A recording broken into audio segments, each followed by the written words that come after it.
Hello everyone, আজ বাবুর জন্য তরকারি রান্না করব, তাই ভাবলাম আপনাদের সাথে শেয়ার করি। তো সাথেই থাকুন। আজ রান্না করব শিং মাছ দিয়ে সবজি। প্রথমে শিং মাছগুলো হলুদ আর লবণ দিয়ে মেখে হালকা করে ভেজে নিব।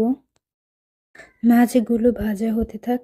অন্যদিকে আমি একটা কড়াইতে একটু পরিমাণ তেল নিয়ে এখানে পেঁয়াজ আর গোটা কাঁচামরিচ দুটো দিয়ে দিব। ফালি করে দিব না, গোটাই দিব। তো একটু নেড়ে ছেড়ে নেব ভালো করে। পেঁয়াজ একটু হালকা ভাজা হলে এখানে একটু রসুন বাটা, একটু আদা বাটা দিয়ে নেব।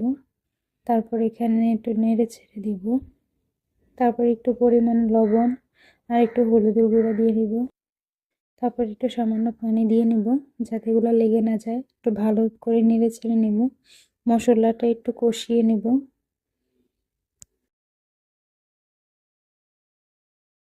মশলাটা একটু ভালোভাবে কষিয়ে নেব, কারণ মশলা যত ভালো কষবে ততই তরকারির স্বাদ হবে। তাই মশলাটা একটু ভালোভাবে কষিয়ে নেব। এখানে ঘরে থাকা যে সবজি ছিল তাই দিয়ে নিলাম। আপনারা আপনাদের পছন্দ মতো সবজি নেবেন। মশলা কষানো হয়ে গেলে এখন সবজিগুলো দিয়ে ভালোভাবে নেড়ে ছেড়ে নিব।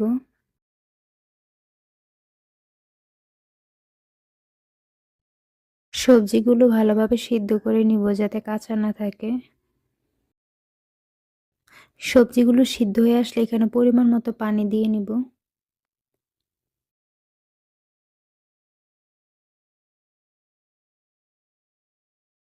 পানি দিয়ে কিছুক্ষণ জাল করে নিব তরকারিটা।